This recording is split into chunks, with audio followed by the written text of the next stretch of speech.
आपका नाम, उम्र, शिक्षा और आप क्या करते हैं, और यहाँ पे आपका कितने साल से एक्सपीरियंस है इस काम को लेके? मेरा नाम रजनीश कुमार यादव और मैं यहाँ मैनेजर पद पर हूँ। मेरी उम्र 24 साल है।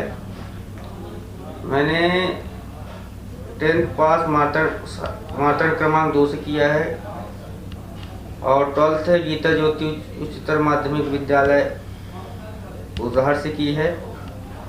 उसके बाद मैंने कॉलेज TRS कॉलेज से बीकॉम ऑनर्स किया है जब मैं यहाँ काम करता था। और ये यहाँ मतलब एक स्ट्रीट फूड ठेले में मतलब हम लोगों ने शुरुआत की थी 3 अक्टूबर 2014 में। उसके बाद मेरा कॉलेज चल रहा था बीकॉम। फिर मैंने MBA टूरिज़्म से किया पोस्ट ग्रेजुएशन रीवा में ही APS से। उसके बाद धीरे धीरे इस व्यवसाय को बढ़ाया गया, इसी में लगन काम करता रहा आदमी। पहले हम लोग 3 से 4 लोग काम करते थे दुकान के अंदर, धीरे धीरे 10 से 15 लोग हुए। मतलब एक छोटा सा फूड ट्रक था हमारे पास, हॉकर्स कॉर्नर में रखा था। उसके बाद नगर निगम वालों ने थोड़ी दिक्कत हम लोगों को दी, परेशान करने लगे कि आप यहाँ पे नहीं लगा सकते हैं। हाँ, यहाँ पे नहीं लगा सकते, ये आपका परमानेंट नहीं है। फूड ट्रक था तो हम लोग वो नहीं कर सकते थे रोज़ ले जाना ले आना, और हम लोग के पास जगह भी नहीं थी। फिर एक जगह की तलाश में जुटे तो फिर ये जगह मिली ताला हाउस पे, वहाँ पे हम लोगों ने खोला। फिर धीरे धीरे पहले यहाँ कुछ शेड वगैरह कुछ नहीं था, धीरे धीरे हम लोगों ने पहले पेपर ब्लॉक वगैरह ऐसे फूड ट्रक खड़ा किया था। बाकी सब कुछ खुला हुआ था, आंधी तूफान ऐसा उड़ जाता था। फिर और आदमी काम में फोकस किया तो फिर धीरे धीरे कर्मचारी बढ़ते गए, अपना व्यवसाय बिजनेस बढ़ा। फिर इसमें और शेड वगैरह लगवाया गया। फिर एक प्रॉपर रेस्टोरेंट जहाँ फाइन डाइन हम लोग स्टार्ट कर दिए, और फिर एक अच्छा सा किचन भी यहाँ पे बनवाया गया जिसको लाइव किचन के नाम से हम लोग कहते हैं। और एक रूफ टॉप रेस्टोरेंट भी बनवाया ऊपर कैफे स्टाइल में। धीरे धीरे यही चल रहा है और आगे भी और अच्छा चलेगा, और दूसरी जगह भी खोलने की उम्मीदें हैं, जैसे सीधी, सतना, कटनी, इस जगह छोटी छोटी। हाँ, हम लोग सोच रहे हैं कि आगे चल के खोलें। अच्छा, तो बेसिकली ये रेस्टोरेंट का नाम क्या है आपके? The street kitchen Rewa, street kitchen Rewa, ताला हाउस के पास है। Okay okay. तो यहाँ पे आपका टोटल कितने साल का अनुभव हो चुका है? यहाँ मेरा टोटल 6 साल का। ये 3 अक्टूबर 2014 को एक नॉर्मल से फूड ट्रक में खुला था, तब से मैं वहाँ काम कर रहा हूँ और आज भी लगातार करते आ रहा हूँ। ओके, कुछ आप अपने परिवार के बारे में बताएं कि आपके यहाँ कितने लोग हैं? मेरे यहाँ मेरे पापा, मम्मी, एक छोटा भाई है। पापा मेरे फार्मर हैं, मम्मी हाउस वाइफ। भाई है तो 12th पढ़ रहा है मास्टर क्रमांक 2 से, और मैं यहाँ नॉर्मल अपना काम देखता हूँ। ओके, तो बेसिकली टोटल कितने सदस्य हो गए आपके यहाँ पे? 4 लोग। 4 लोग हैं। हाँ। आप, आपके पापा, आपके मम्मी और भाई। आपका भाई हो गया। तो ग्रेजुएशन आपने कहाँ से की थी? मैंने ग्रेजुएशन TRS कॉलेज से की थी। TRS कॉलेज से बीकॉम? हाँ, बीकॉम ऑनर्स। बीकॉम ऑनर्स, और देन उसके बाद में APS से मैं MBA टूरिज्म किया था। आपने MBA टूरिज्म किया था, tourism and hospitality. Okay okay, तो ये जो दूसरा क्वेश्चन है, वर्तमान में जो आप काम कर रहे हैं, ठीक है, ये रोजगार और ये किस क्षेत्र में आता है, और कंपनी का प्रकार, नौकरी का प्रोफाइल, एक बार इसके बारे में आप बता दीजिए। ये एक हम लोग का जो इंडस्ट्री है, सर्विस इंडस्ट्री है। सर्विस इंडस्ट्री है, फूड एंड प्रोसेसिंग। हाँ, हम लोग सर्विस प्रोवाइड करते हैं। मेरा यही रहता है कि हम लोग इस लाइन में हैं तो कस्टमर को जितना से अच्छा रहे, खुश करके भेजे। यदि कोई आदमी सुबह से थका हुआ काम करता है, उसके बाद कहीं खाना खाने आता है, तो वो इस मकसद से आता है कि जाऊंगा मैं सुकून से खाना खाऊंगा, खाना खा के घर चला जाता है। तो फिर आपको अपने क्षेत्र मतलब ये जो रोजगार है आपका ये वर्तमान में किस कंपनी का प्रकार है, ये नौकरी का प्रोफाइल जो आप कौन सी जॉब में है, कौन सी पोस्ट पे है यहाँ पे, ठीक है, और ये जो कंपनी किस क्षेत्र में आती है तुम्हारे रेस्टोरेंट? ये कंपनी आती है हॉस्पिटलिटी, मतलब सर्विस इंडस्ट्री है। यहाँ हम लोग सर्विस प्रोवाइड करते हैं और ये कोशिश करते हैं कि जो भी कस्टमर आएँ वो खुश होके जाएं और किसी प्रकार की कंप्लेन ना हो, क्योंकि आदमी दिन भर काम करता है, उसको भी लगता है जब मैं खाना खाऊं तो सुकून से और अच्छा खाना मिले। यदि वो आया उसको वहाँ अच्छा खाना नहीं मिला और कोई किचिर पिचिर हुई तो डिस्टर्ब हो जाता है। हर आदमी चाहता है कि मैं यदि कहीं खाना खाने जाऊं तो मुझे सुकून और अच्छे से खाना खाने को मिले। हम लोग की इधर क्या है कि यहाँ रीवा है, लोकल लोग मतलब कि ये सोचते हैं कि नहीं वहाँ जाएंगे अच्छा मिलेगा, तो इसलिए हम लोग सोचते हैं कि और अच्छी सर्विस प्रोवाइड करें, अच्छे से अच्छा खाना खिलाएं, हाइजीन रहें, किसी प्रकार का नुकसान ना हो। हमको भले नुकसान हो जाए लेकिन कस्टमरों को किसी प्रकार का नुकसान ना हो। जो थर्ड क्वेश्चन है, ठीक है, ये पूछ रहा है कि आप जो अपनी कंपनी के साथ में आपकी जो कॉन्ट्रैक्ट है उसकी क्या व्यवस्था, मतलब यहाँ पे क्या आप कॉन्ट्रैक्ट बेस में काम कर रहे हैं, ठीक है, और बेसिकली आपकी सैलरी वगैरह क्या है, जिसमें सैलरी प्रोफाइल के बारे में पूछा गया है। जैसे हम लोग यहाँ पे कॉन्ट्रैक्ट बेस पे नहीं हैं, सैलरी बेस पे हैं। क्या है कि हम लोग ऐसा नहीं है कि कभी काम छोड़ के नहीं जा सकते हैं, बट यहाँ का इन्वायरमेंट इतना अच्छा बनाया गया है कि जो बंदा एक बार आता है तो आज तक अभी गया नहीं। हम लोग 6 साल से हमारे साथ जो भी स्टाफ काम कर रहा था वो कर रहे हैं। और बाकी व्यवस्थाएं जैसे रूम प्रोवाइड करना, स्टाफ रूम है हम लोगों के अच्छी फ्लैट टाइप में कि अच्छे हाइजीनिक रूप से रहें।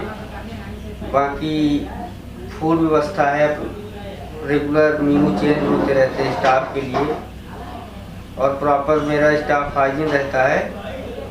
और यहाँ से मैं 3000 रुपये में काम स्टार्ट किया था। जब मैं शुरू में यहाँ पे आया था तो 3000 रुपये मुझे सैलरी मिलती थी और हाफ टाइम करता, जैसे कॉलेज भी रहता था तो मैं आता था 4 बजे के आसपास। पहले वहाँ पे जब फूड ट्रक था तो वहाँ मतलब 5-6 बजे से स्टार्ट होता था तो नॉर्मल 3000 रुपये मिलती थी। आज हम लोगों को 22,000 रुपये मिल रही है। पूरा यहाँ पे दिन भर 12 घंटे रहता हूँ, सुबह से शाम तक पूरा मैनेजमेंट देखता हूँ, कौन क्या कैसे कर रहा है, सब कुछ देखना पड़ता है। यही आगे चल के और आशा है कि हाँ और अच्छे से करेंगे हम लोग, किसी प्रकार का कोई दबाव नहीं है। ओके, तो एक क्वेश्चन है इसके बाद में कि आपको अपने रोजगार में कैसा भुगतान किया जाता है और भुगतान की आवृत्ति और समयबद्धता पर गहरी जांच करना है इसमें, ठीक है।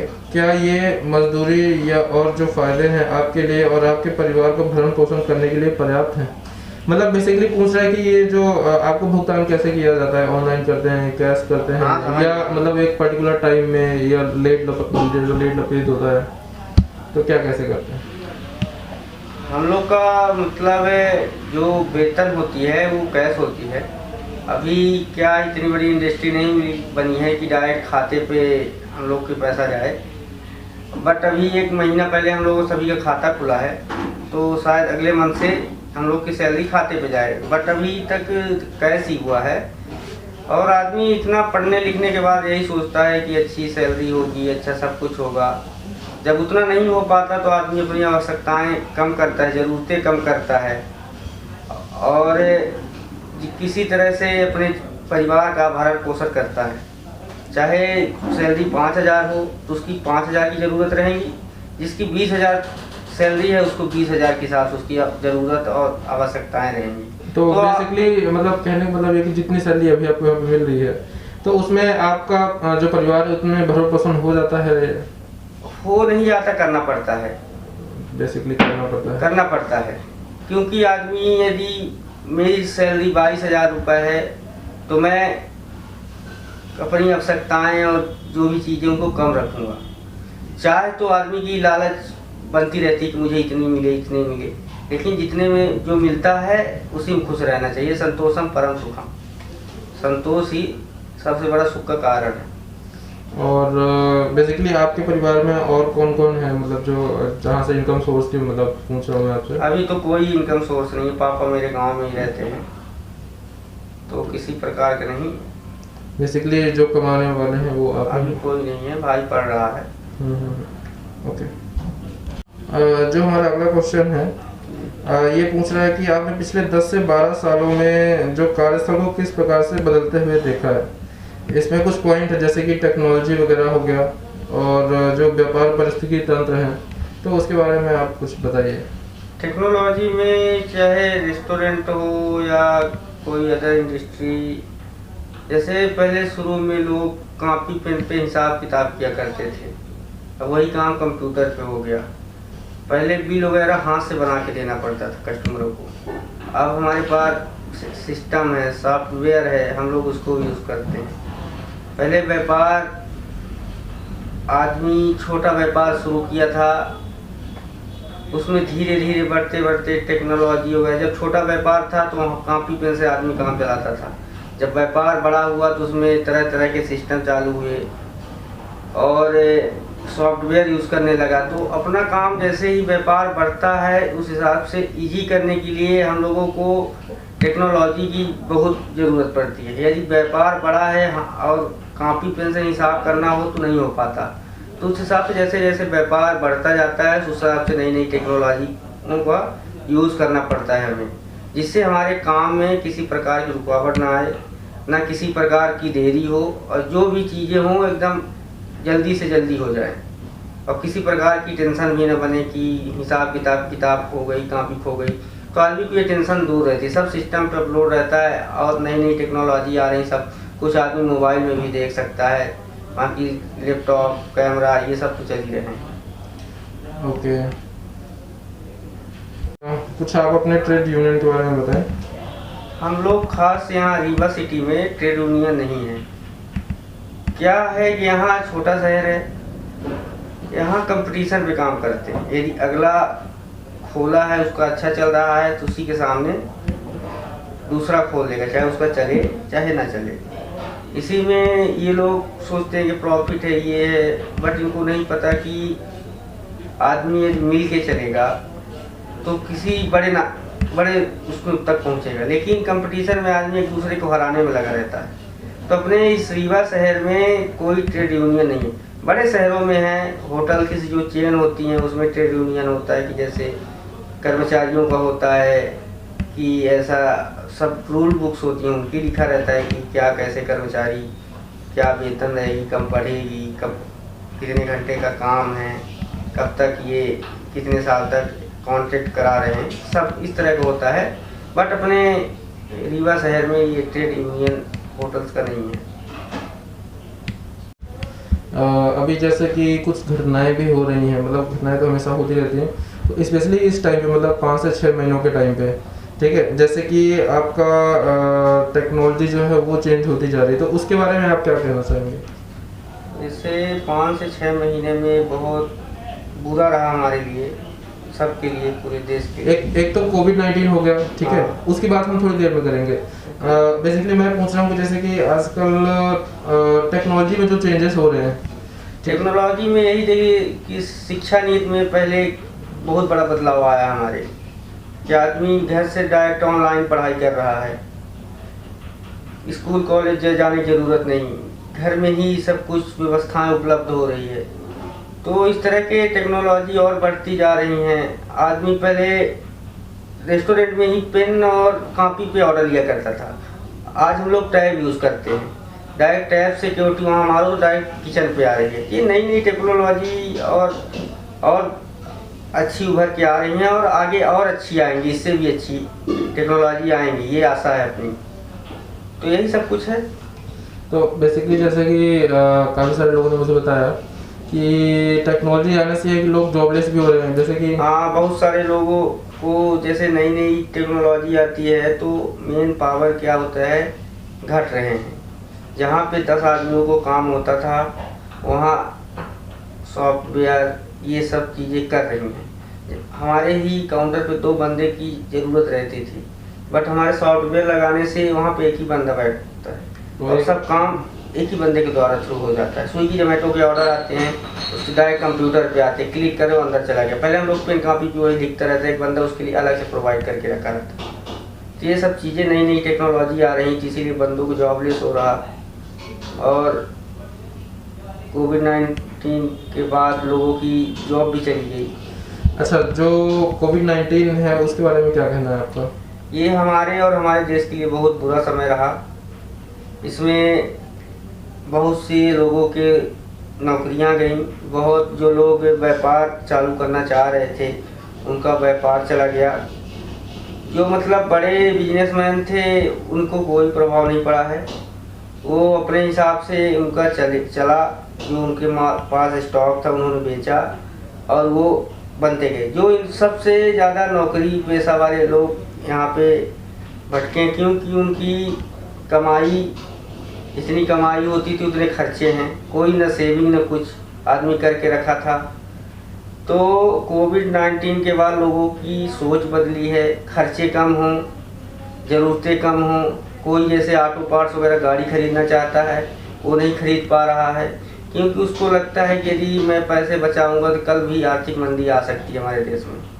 तो लोगों को खाने के लिए पैसे नहीं थे, जिस तरह न अनाज था न कुछ था। तो आदमी बहुत बुरी तरह से अपनी ज़िंदगी बिताया है कोविड-19 में। और जिनके पास पैसा रखा हुआ था तो उन्होंने अच्छे से उनका बिता। अच्छा, इसी में जो 4th नंबर क्वेश्चन है, मतलब डी नंबर एक पॉइंट है रूल्स एंड रेगुलेशन को लेकर, नीति और नियामक के रूप में, तो उसके बारे में क्या कहना है?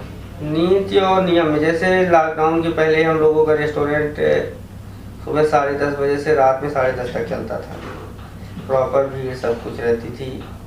लॉकडाउन में हम लोगों को पार्सल बस भिजवाने की अनुमति दी गई, उसमें हम लोग सिर्फ पार्सल दिया करते थे और सेफ्टी के साथ उसमें बैग, मतलब जो पॉलीथीन कैरी बैग होती है उसमें सैनिटाइजर का पैकेट, ये सब कुछ दे के पार्सल करते थे। समय हो गया 6 बजे तक देना है, 6 बजे के बाद कोई बाहर नहीं निकलेगा। उसके बाद जब लॉकडाउन खुला तो 6 बजे तक रेस्टोरेंट चलाएंगे। तो मतलब विभिन्न प्रकार की यहाँ रूल्स बन रहे हैं, कोविड-19 के अनुसार बन रहे हैं, कितने लोग क्या कैसे। पहले 10 टेबल लगती थी, हम लोग गैप कर करके 5 टेबल रेस्टोरेंट में लगाए हैं कि बराबर डिस्टेंस बना रहे लोगों का, किसी प्रकार से किसी कोई दिक्कत ना हो। इसी का एक अगला क्वेश्चन है कि जैसे अभी इस तरह की जो घटनाएं हो रही हैं, ठीक है, या जो अभी हाल ही में घटनाएं हुई हैं, ठीक है, तो उससे आपके जो जॉब है उसमें क्या प्रभाव हुए हैं? इसमें जॉब में बहुत बड़ा प्रभाव आया है कि जैसे जो कंपनी में 100 लोग काम करते थे उसमें डायरेक्ट 50 लोग काम कर रहे हैं, क्योंकि उनका व्यवसाय चल नहीं रहा। उसी कारण वो आधे लोगों की नौकरी चली गई। कोई मालिक अपने घर से पैसा देगा नहीं, क्योंकि उसके पास भी पैसे हैं नहीं। जब बिजनेस चलेगा, सब कुछ चलेगा, तभी पैसा आएगा। तो इनमें बहुत बड़ा बदलाव आया है कि आदमी 12 घंटे काम करता है, उसके बाद हाफ सैलरी मिलती है लोगों को। इस समय इस तरह की बहुत सारी समस्याएं, लोग जिनके पास नौकरी नहीं है वो और कम में काम करने के लिए तैयार हैं। इसमें क्या है कि आपस में ही बहुत बड़ा कन्फ्यूजन है लोगों के ऊपर कि मुझे काम मिले, तो अगले को कितनी सैलरी मिल रही तो उससे कम करने के लिए लोग तैयार हैं। तो इस तरह की बहुत सारी दिक्कतें आ रही इसके बाद में ये कि कंपटीशन बढ़ गया एक तरह से जॉब को लेकर। हाँ, ये आपस में मतलब आपस में ही फाइट कर रहे हैं कि हाँ मुझे ये जॉब मिलनी चाहिए, मुझे मिलनी चाहिए। ओके। तो नेक्स्ट क्वेश्चन ये है कि जो स्थिति चल रही है, जो वर्तमान में स्थिति चल रही है, तो इससे उभरने के लिए आपने क्या किया या क्या तैयारियाँ की? इससे उभरने के लिए हम लोग यही सोच रहे हैं कि सबसे पहले कोरोना ख़त्म हो और पहले जैसे मार्केट हो जाए, तो जिनकी भी जॉब गई है तो वापस आ जाएं और धीरे धीरे मतलब सोशल डिस्टेंसिंग का पालन करें, प्रॉपर हाथ धोएं और 2 मीटर की दूरी पर रहें हर एक दूसरे को। तो यही सोच रहा आदमी कि ये ख़त्म होगा तब पहले जैसे मार्केट आएगा और पहले जैसे रोज़गार रहेगा लोगों के पास। यदि ये ख़त्म नहीं होगा तो यही आर्थिक मंदी तो रहेगी। तो बेसिकली जो आपने अपने परिवार के लिए मतलब पूछ रहा हूँ मैं कि जैसे कोरोना वायरस आ गया, लोगों की जॉब छूट गई, फिलहाल आप तो जॉब में हैं, लेकिन और भी सिचुएशन हो सकता है कि क्रिटिकल हो सकती है या और भी आर्थिक मंदी आ सकती है, तो इस चीज़ के लिए आप क्या तैयारियां कर रहे हैं? सबसे पहले अपनी ज़रूरतें कम कर दिया, पैसा आदमी बचाने लगा है, बहुत सारी चीज़ें जो इच्छाएँ थी उसको ख़त्म कर दी है कि अपने पास ये है कि किसी प्रकार की आगे चल के दिक्कत आए तो उसका सामना करने के लिए अपने पास पैसा रहे, सब कुछ हर तरह की चीज़ें उपस्थित रहे थे, किसी प्रकार का सामना कर सकता है। इस चीज़ से हम लोगों को इतना पता चल गया कि अपनी सोच बदलनी, सबसे पहले अपनी सोच बदलनी है हम लोगों को। ओके, ठीक है। तो बेसिकली नेक्स्ट क्वेश्चन ये है कि आपने अपने आप को तैयार करने के लिए अपने किसी कौशल प्रशिक्षण संस्थान में कोई मतलब कुछ ज्वाइन किया या कोई कोर्सेज वगैरह के बारे में आप जानते हैं जो एक जॉब को मतलब हासिल करने के लिए ज़रूरी है? जैसे हमने जब बीकॉम किया था तो उसके पहले एक DCA बोले कंप्यूटर की जानकारी ज़रूरी है, तो हमने DCA किया। उसके बाद जब MBA कर रहा, MBA टूरिज्म से हॉस्पिटलिटी से था, तो हम लोगों को ट्रेनिंग के लिए जामनगर भेजा गया था। होटल फॉर्चून पैलेस 4 स्टार था, वहाँ पे हम लोगों ने 45 डेज़ की ट्रेनिंग की और तरह तरह की चीज़ें समझी कि एक हॉस्पिटलिटी के अंदर क्या क्या होता है, कैसे कस्टमर को आदमी सर्विस प्रोवाइड करता है, उसकी क्या नीड है कस्टमर की। तो हर चीज़ को ध्यान में रखते, छोटी छोटी बारीकियाँ ध्यान में रख के आदमी आगे काम करना चाहता है। और ये इंडस्ट्री हमेशा सर्विस ही प्रोवाइड करती है जो इंटेंजिबल होती है, जिसको सिर्फ हम लोग फील कर सकते हैं, महसूस कर सकते हैं, जिसको हम लोग टच नहीं कर सकते। तो हॉस्पिटलिटी एक ऐसी इंडस्ट्री है जिसमें हम लोग सिर्फ सर्विस प्रोवाइड करते हैं। ओके। इसमें जो अगला क्वेश्चन है तो ये पूछ रहा है कि आपको क्या लगता है कि किस तरह का कौशल प्रशिक्षण आपको बदलते परिदृश्य के लिए तैयार कर सकता है? जैसे हम लोग प्रशिक्षण में जाते हैं, वहाँ प्रॉपर हम लोगों को सिखाया जाता है कि कौन सी चीज़ें कैसी सेटअप में आती हैं, कौन कैसा मैनेजमेंट होता है, हर चीज़ों के बारीक मतलब एक बिल्डिंग को खड़ा करने के लिए जैसे नींव की ज़रूरत होती है, वैसे शुरू में यदि आदमी को बड़ा बनना है या बड़े पोस्ट पे काम करना है तो हर छोटी चीज़ों पर ध्यान रखना है।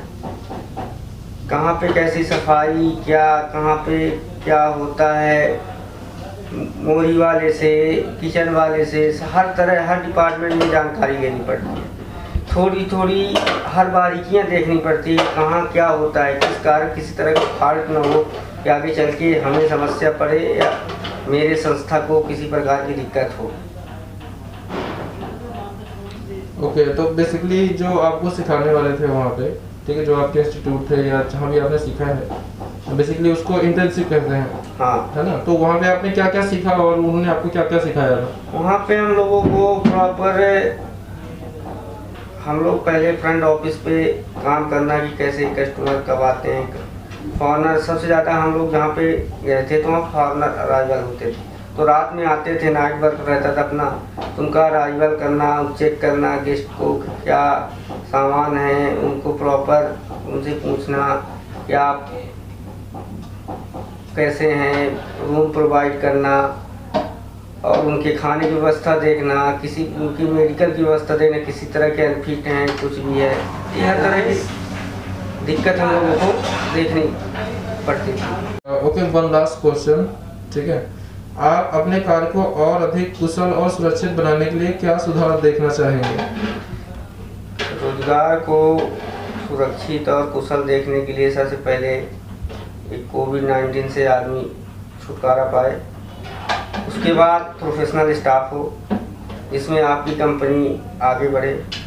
जो प्रोफेशनल स्टाफ होते हैं तो ये सोचते हैं कि होटल इंडस्ट्री में काम ना किया जाए, कहीं दूसरी उनको IT कंपनी मिले या ट्रेवल एजेंसी वगैरह मिले, उसमें काम करते हैं। ऐसा कुछ नहीं है, उन कंपनियों से अच्छा हमारी हॉस्पिटलिटी इंडस्ट्री है, वहाँ पे और अच्छा काम करने में मज़ा आता है, हर तरह की नॉलेज मिलती है, हर तरह के कस्टमर अट्रैक्शन होता है, कौन किससे कैसे बात करनी है, किसी प्रकार की आदमी को दिक्कत नहीं रहती। प्रोफेशनल स्टाफ रहेगा, किसी प्रकार की दिक्कतें नहीं आएगी। एजुकेटेड स्टाफ रहेगा तो हर तरह से बात करते हैं आपस में, किसी प्रकार की दिक्कत नहीं होती। और आगे चल के यही आदमी चाहता है कि जहाँ पे आदमी काम कर रहा है तो उसकी चेन एक बनाई जाए और हर शहर में, अलग अलग शहरों में अलग अलग तरीके से फ्रेंचाइजी दी जाए या अपनी खुद की खोली जाए तो काम आगे बढ़ सकता है। एक जगह खोल के एक ही जगह ज़िंदगी भर काम करना अच्छा नहीं होता। यदि हम एक जगह एजुकेटेड हैं, पढ़े लिखे हैं, तो अपने फ्रेंचाइजी को यही चाहते हैं कि जहाँ आप काम कर रहे हैं तो हर जगह जो भी शहर हैं छोटे छोटे टुकड़ों में, चाहे छोटी सी ही आउटलेट हो, लेकिन खोला जाए और हम लोग आगे बढ़ेंगे और हमारी सोच भी आगे बढ़ेगी। मैं यही चाहता हूँ कि काम जो भी आदमी करे ईमानदारी से करे, अपने मेहनत से करे, किसी प्रकार का कोई दबाव ना हो और हमेशा अच्छे से काम करे।